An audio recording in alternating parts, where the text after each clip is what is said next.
У 60 жыццё толькі пачынаецца. Гэта дакладна ведаюць выпускнікі інстытута трэцяга ўзросту.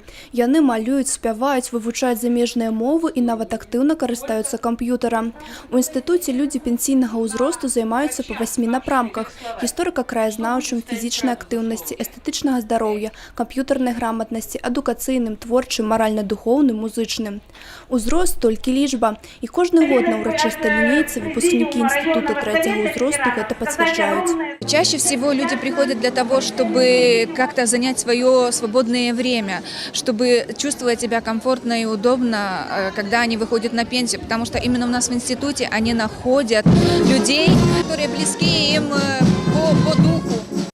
Цікава тое, што слухачы інстытута трэцяга ўзросту даволі часта застаюцца на другі год. Так робіць і Вольга Пастушак. Жанчына была экскурсавод, таму з выбарам напрамку ў інстытуце праблем не ўзнікла. Адназначна краязнаўства. Любоў да роднага горада заахвоціла працягваць навучанне далей. Каждый раз, всякий раз вот это занятие проходило, на одном дыхании, можно сказать.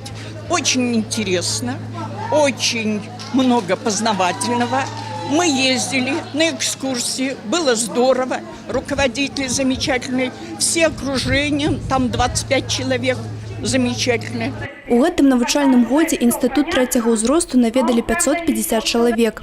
Вялікай папулярнасцю карыстаецца напрамак фізічнай актыўнасці. Дарэчы, многія слухачы, якія працягваюць навучанне, з цягам часу становяцца валанцёрамі і выкладаюць ужо самі. Знаний много, делиться хочется, общаться хочется. И слава Богу, что нашла вот это уникальное место, где мы общаемся, где мы на равных, где мы одинаковые, где мы забываем о своих годах. Потому что мы выходим вот туда на улицу, рядом с вами мы чувствуем себя другими. А здесь мы все молодые, красивые, задорные.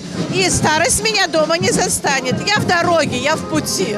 Стаць студэнтам інстытута можа любы жадаючы, які дасягнуў пенсійнага ўзросту. Дастаткова прыйсці 1 жніўня ў тэрытарыяльны цэнтр сацыяльнага абслугоўвання насельніцтва.